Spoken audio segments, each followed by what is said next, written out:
হবে। হ্যাঁ, তো তখন কাজী সাহেব বলছেন আমি একটু পরে বেরোচ্ছি।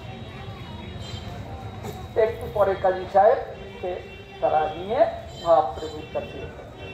প্রভু বলছেন কি, কাজী সাহেব আমি তোমার বাড়িতে অতিথি এলাম, আর আমাকে দেখে তুমি ঘরের মধ্যে লুকিয়ে পড়লে, তোমার কোন ধর্ম? হ্যাঁ, আমাকে দেখে তুমি ঘরের মধ্যে লুকিয়ে পড়লে, এটা তোমার কোন ধর্ম? এ তোমার কি স্বভাব? আমি এলাম, মানে আমি অতিথি এসেছি, আমাকে তুমি যত্ন না করে ঘরের মধ্যে লুকিয়ে পড়লে। কাজী সাহেব বলছেন প্রভু তুমি খুব উত্তেজিত হয়ে এসেছো, আমি দেখতে পেয়েছি, সেই জন্য ভাবলাম তুমি একটু ক্রোধ সম্পাদন করলে আমি তোমার কাছে যাব। আর তার গাভী দুগ্ধ দিয়ে আমাদের ছোটবেলায় শিশুকালে আমাদেরকে বাঁচিয়ে রাখছে, সে মাতৃস্বরূপী পিতা মাতা মেরে খাওয়াবে, তোমার কোন ধর্ম?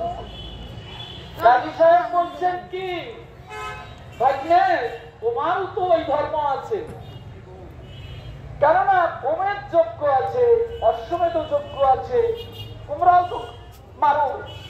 হ্যাঁ, গরু মারো, অশ্ব মানে ঘোড়া, ঘোড়া মারো। বললেন দেখো তোমার যে ধর্ম আমার ধর্ম এটা এক নয়। জড় ধর্ম মানে জীর্ণ শীর্ণ গাভীগণ আমাদের মুনি ঋষিরা আগুনের মধ্যে দিয়ে তাকে আহুতি দেয়, তারপরে আবার এমন মন্ত্র উচ্চারণ করে সে একেবারে সুন্দর স্বরূপ ধারণ করে ওই আগুনের মধ্যে থেকে বেরিয়ে আসে। তুমি কি তোমরা তো মারতে জানো, জিয়াতে জানো না। হ্যাঁ, হঠাৎ এটা কি এক? কাজী সাহেব বলছেন মানি তোমার কথা, কেননা আমি আমার ধর্ম অনুসারে, কোরআন কিতাব অনুসারে আমি কথা বলেছি, কিন্তু তুমি যা বলেছো সেটা আমি অস্বীকার করি। আমরা জিয়াতে পারি না। আচ্ছা কাজী সাহেব আর একটা কথা তোমাকে বলি, তোমার ধর্মে যা কিছু আছে তা তোমরা করো, কোন হিন্দু এসে কি বাধা দেয়? কোন হিন্দু এসে বাধা? আমাদের ধর্মে কলিযুগে হরিনাম সংকীর্তন হলো ধর্ম, তুমি ধর্মটায় বাধা দাও কেন? এটা তোমার কোন অধিকার? তখন কাজী সাহেব বলছেন প্রভু একটা সত্য কথা তোমাকে বলো, আমি যেদিন নগরে গিয়ে খোল করতাল ভেঙে দিয়ে সাজিয়ে এসেছিলাম, সেই দিন রাত্রিতে আমি গভীর নিদ্রায় নিদ্রিত, তখন দেখলাম এক বিরাট সিংহ ঘোর গর্জন করে আমার বুকের উপর লাফ দিয়ে পড়ে বুকে নখ বাঁধিয়ে দিয়েছে। নখ বাঁধিয়ে দিয়ে বলছে মৃদঙ্গ বদলে ছুড়িব তোর মুখ। মৃদঙ্গের বদলে তুই যখন মৃদঙ্গ হয়ে গেছিস তেমনি তোর মুখ। তখন আমি থরথর করে কেঁদেছিলাম, মেরো না মেরো না, আমি আর কোনোদিন বাধা দেব না, মেরো না। তখন সিংহ গর্জন করতে করতে আমাকে শাস্তি দিয়েছে। সেই থেকে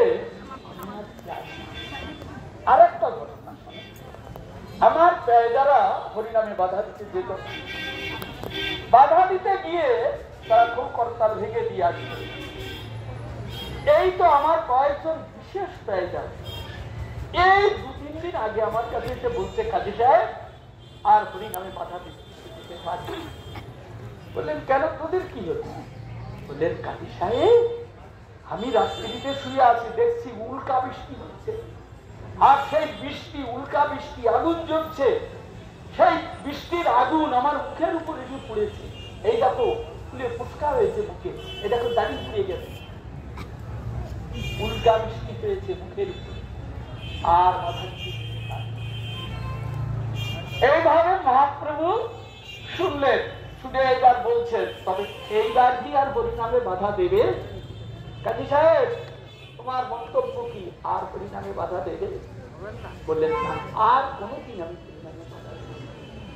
আমার বংশে জিয়াবে যারা, মানে যারা জন্মগ্রহণ করবে, হরিনামে যদি বাধা দেয় তবে তালাক দিব তারে এ বংশ হইতে।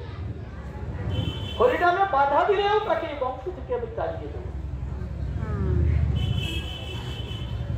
এর ফাঁকে অল্প সময় তো সব কথা বলা যায় না। কাজী সাহেব একবার বলেছেন, মানে একটু আগে, সে কথাটা আমি ছেড়ে রেখে চলে গেছি। কেউ রামদাস, কেউ হরিদাস, হ্যাঁ, কেউ কৃষ্ণদাস ইত্যাদি বলছে। তোমার তো এইসব দাসের পরিচয়। মহাপ্রভু বলছেন, কাজী সাহেব কি বললে? হ্যাঁ, হরে কৃষ্ণ রাম তিনটি শব্দ তোমার মুখে উচ্চারিত হলো, তোমার শরীরে তো আর কোনো পাপ নেই, তুমি নিষ্পাপ হয়ে গেলে। হ্যাঁ, তখন কাজীর চোখে এলো জল, জল এলো কাজীর চোখে। হ্যাঁ, মহাপ্রভু তখন এমনি টাইম সময়, হ্যাঁ এমনি সময়, আগের এই সময় কিছু বৈদিক ব্রাহ্মণ মহাপ্রভু বসে আছে, এসে নালিশ করছে, কাজী সাহেব এই নিমাই পণ্ডিতের জন্য নবদ্বীপে বাস করা যায়। সারা রাত ধরে চেঁচা মিছি ঘোর করতাল, হ্যাঁ হরিনাম হরিধ্বনি অনুধ্বনি, ঘুমাতে দেয় না, আপনি এর একটা ব্যবস্থা করুন। কাজী সাহেব বললেন, ঠিক আছে আমি দেখছি। তোমরা দিয়ে দিলেন যখন, তখন বলছেন, দেখেছো কিভাবে আমাকে মানে পুষ্কারি দিতে আছে, এই তোমার লোকেরাই তো আছে আমার কাছে। হ্যাঁ, তোমার